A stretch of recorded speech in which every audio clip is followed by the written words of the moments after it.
अर्थशास्त्र की कक्षा में आपका स्वागत है।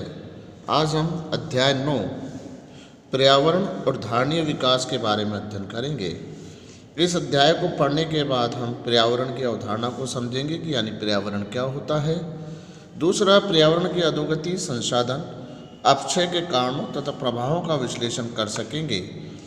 तीसरा, भारत के समक्ष पर्यावरण चुनौतियों की प्रकृति को हम समझेंगे और पर्यावरण के मुद्दों पे धारणीय विकास के व्यापक संदर्भ में जोड़ सकें। तो देखिए बच्चों,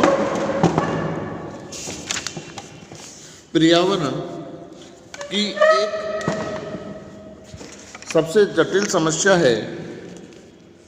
आप देखिएगा कि प्रत्येक देश उद्योग धंधे बढ़ाने पर लगा हुआ है, लेकिन उन उद्योग धंधों से पर्यावरण को जो नुकसान हो रहा है उस पर ध्यान नहीं देता।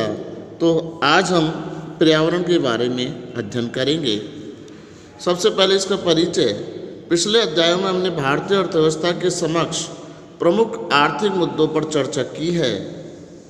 अभी तक प्राप्त आर्थिक विकास को हमने भारी कीमत चुकाई है। इसके लिए हमें पर्यावरण की गुणवत्ता की बलि देनी पड़ी है। अब जैसे जैसे हम वैश्वीकरण में, जिसका संकल्प उच्च आर्थिक समृद्धि है, प्रवेश करते हैं, वैसे वैसे हमें पहले के विकास पथ के पर्यावरण पर प्रतिकूल प्रभाव को ध्यान में रखना होगा और ध्यानपूर्वक धारणीय विकास के पथ को चुनना होगा। हमारे द्वारा अपनाए गए विकास के अधारणीय पथ और धारणीय विकास की चुनौतियों को समझने के लिए सबसे पहले हमें आर्थिक विकास के पर्यावरण के महत्व और योगदान को समझना होगा। बच्चों, इस बात को ध्यान में रखते हुए इस अध्याय को हम 3 भागों में बांटकर अध्ययन करेंगे। पहला भाग पर्यावरण के कार्यों व भूमिका से संबंधित है। दूसरे भाग में भारत में पर्यावरण की स्थिति पर चर्चा की गई है और तीसरे भाग में धारणीय विकास प्राप्त करने के लिए उठाए गए कदमों और युक्तियों पर विचार किया गया है। अब हम बात करें बच्चों सबसे पहले कि पर्यावरण की परिभाषा और कार्य। पर्यावरण को समस्त भूमंडलीय विरासत और सभी संसाधनों की समग्रता के रूप में परिभाषित किया गया है। यानी हमारे आसपास जो प्राकृतिक पर्यावरण है वही हमारा पर्यावरण कहलाता है। इसमें सभी जैविक और अजैविक तत्व आ जाते हैं बच्चों, जो एक दूसरे को प्रभावित करते हैं। इसमें जीवित तत्व जैसे पक्षी, पशु, पौधे, वन, मत्स्य आदि जैविक तत्व हैं, जबकि हवा, पानी, भूमि अजैविक तत्व हैं। चट्टान और सूर्य किरण पर्यावरण के अजैविक तत्व के उदाहरण हैं। पर्यावरण अध्ययन के अंतर्गत इन्हीं जैविक और अजैविक घटकों के बीच अंतर संबंधों का अध्ययन किया जाता है। बच्चों, आप समझ गए होंगे बच्चों, हमारे चारों ओर जो जैविक और अजैविक क्रियाएं हैं वो सब पर्यावरण से जुड़ी हुई हैं। हम इनको नष्ट होने से किस प्रकार बचाएं और इनको किस प्रकार व्यवस्थित रखें, इसी में हम बात करेंगे बच्चों।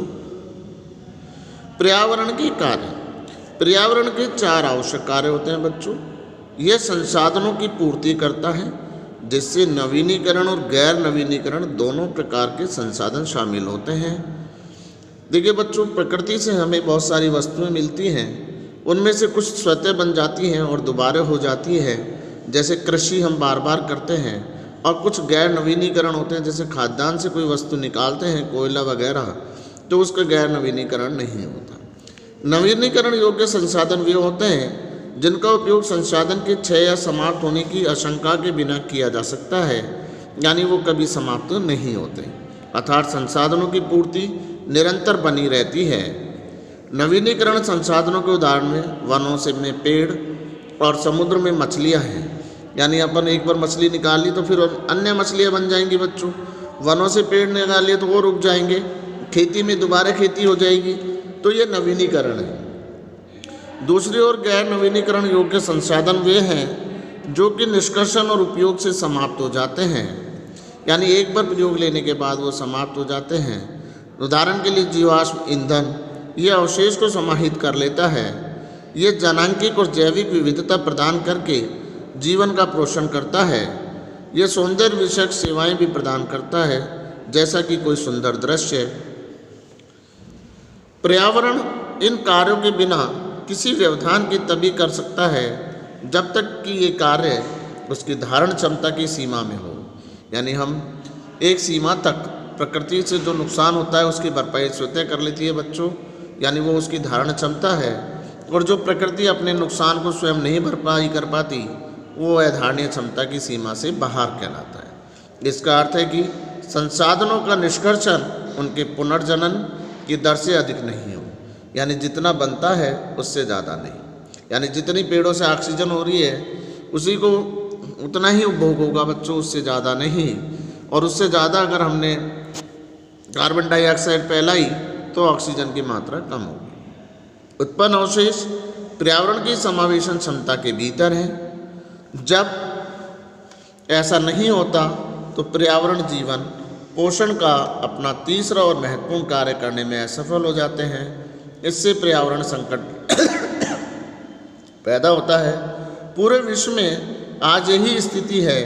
विकासशील देशों को तेजी से बढ़ती जनसंख्या और विकसित देशों में समृद्ध उपभोग और उत्पादन मानकों में पर्यावरण के पहले दो कार्यों पर भारी दबाव डाला है। अनेक संसाधन विलुप्त हो गए हैं और सर्जित अवशेष पर्यावरण की अवशोषी क्षमता के बाहर हैं। अवशोषी क्षमता का अर्थ पर्यावरण की अपक्षय को सोखने की योग्यता से है। इसके कारण ही आज हम पर्यावरण संकट की दहलीज पर खड़े हैं। विकास के क्रम में नदियों और अन्य जल स्रोत प्रदूषित हुए हैं और सूख गए हैं। उनके जल को एक आर्थिक वस्तु बना दिया है। इसके साथ ही नवीनीकरण और गैर नवीनीकरण संसाधनों के गहन और विस्तृत निष्कर्षण में अनेक महत्वपूर्ण संसाधन विलुप्त हो गए हैं और हम नए संसाधनों की खोज में प्रौद्योगिकी व अनुसंधान पर विशाल राशि व्यय करने के लिए मजबूर हुए हैं। यानी पर्यावरण को नुकसान से कैसे बचाया जाए, इसके लिए आज लाखों और करोड़ों रुपए खर्च हो रहे हैं बच्चों। इसके साथ ही जुड़ी पर्यावरणीय अपक्षय की गुणवत्ता की स्वास्थ्य लागत, जल और वायु की गुणवत्ता की गिरावट से सांस और जल संक्रामक रोगों की घटनाएं बढ़ी हैं। परिणाम स्वरूप वह भी बढ़ता जा रहा है।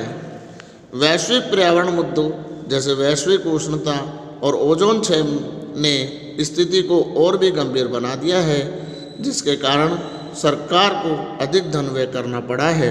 अतः यह स्पष्ट है कि नकारात्मक पर्यावरण प्रभावों की अवसर लागत बहुत अधिक है। यहाँ सबसे बड़ा प्रश्न यह उठता है कि पर्यावरण समस्याएं इस शताब्दी के लिए नई है। यदि ऐसा है तो क्यों इस प्रश्न के उत्तर के लिए कुछ विस्तार से जाने की आवश्यकता है। प्रारंभ के दिनों में जब सभ्यता शुरू हुई थी या जनसंख्या में इस असाधारण वृद्धि से पूर्व और देशों द्वारा औद्योगिकीकरण अपनाने के पहले पर्यावरण संसाधनों की मांग और सेवाएं उनकी पूर्ति से बहुत कम थी। यानी जब हम सभ्यता का विकास हुआ था बच्चों, जब हम बहुत कम थे, यानी जनसंख्या कम थी, इतने उद्योग धंधे नहीं थे, तो पुराने ज़माने में यानी 19वीं शताब्दी से पहले पर्यावरण की समस्याएं नहीं थी। इसका अर्थ हुआ कि प्रदूषण पर्यावरण की अवशोषी क्षमता के भीतर था और संसाधन निष्कर्षण की दर इन संसाधनों के पुनर्सर्जन की दर से कम थी। इसलिए पर्यावरण समस्याएं उत्पन्न नहीं हुई थी, लेकिन जनसंख्या विस्फोट और जनसंख्या की बढ़ती हुई आवश्यकता की पूर्ति के लिए औद्योगिक क्रांति के आगमन से स्थिति बदल गई है बच्चों। परिणाम स्वरूप उत्पादन और उपभोग के लिए संसाधनों की मांग संसाधनों की पुनर्सर्जन की दर से बहुत अधिक हो गई है। यानी हम आवश्यकता से ज़्यादा पर्यावरण को नुकसान पहुंचा रहे हैं और प्रकृति अपने आप को संतुलित नहीं कर पा रही है। पर्यावरण की अवशोषी क्षमता पर दबाव पूरी तरह बढ़ गया है। ये प्रवृत्ति आज भी जारी है।